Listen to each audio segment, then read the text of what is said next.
In 1903, Wilbur and Orville Wright made 4 brief flights with their first powered aircraft.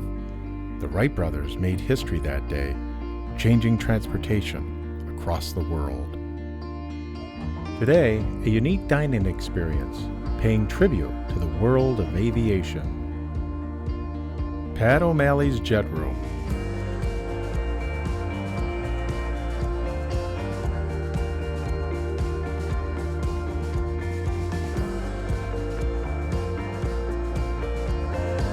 We talk with Pat, the pilot and proprietor of the Jet Room. There's nothing else like it, certainly in the Madison area, and there's very few operations like this even across the country.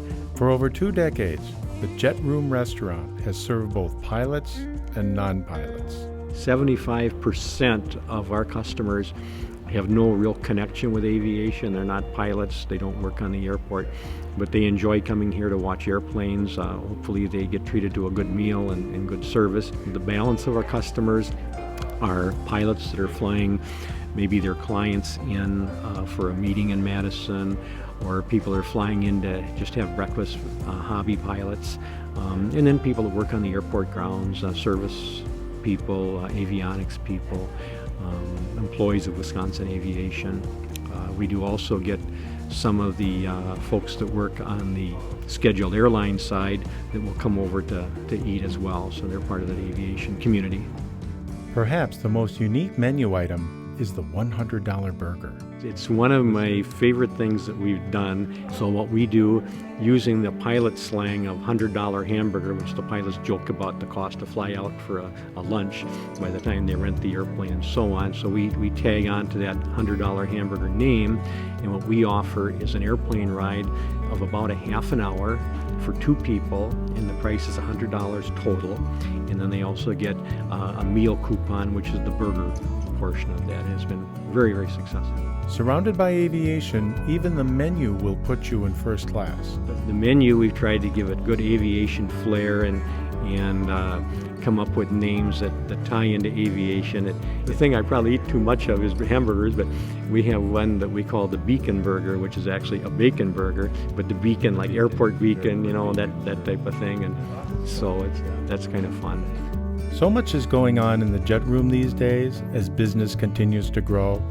But for Pat, his best days are when he serves the young at heart.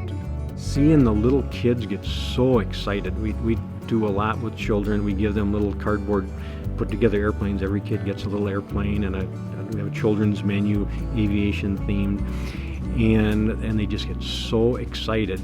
And they get their little noses pressed up against the window and watching the plane go, airplane, airplane, airplane. Or the family will walk in to get a table, and the kid will just dash away from the family and run up to the windows to watch an airplane. Yes, you can drive to the Jet Room, but many fly in. Wisconsin Aviation does a really nice thing where they don't charge any ramp fees or landing fees, so a pilot can fly in from Chicago, land and have breakfast. We're fortunate to be in a spot that has a very busy, active airport area, and a lot of our customers, that's why they come in. They want to watch airplanes, and we have lots of airplanes of all sizes, kinds, colors, and makes. And it's fun. New pilots must complete a solo flight. Ask any pilot about their solo flight. They'll remember.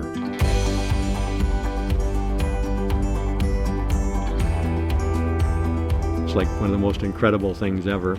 My instructor was Scott Kapner at the Maury Airport in Middleton, and we had trained for several months together, and I knew that at some point he was going to say, okay, it's your turn, your time to solo.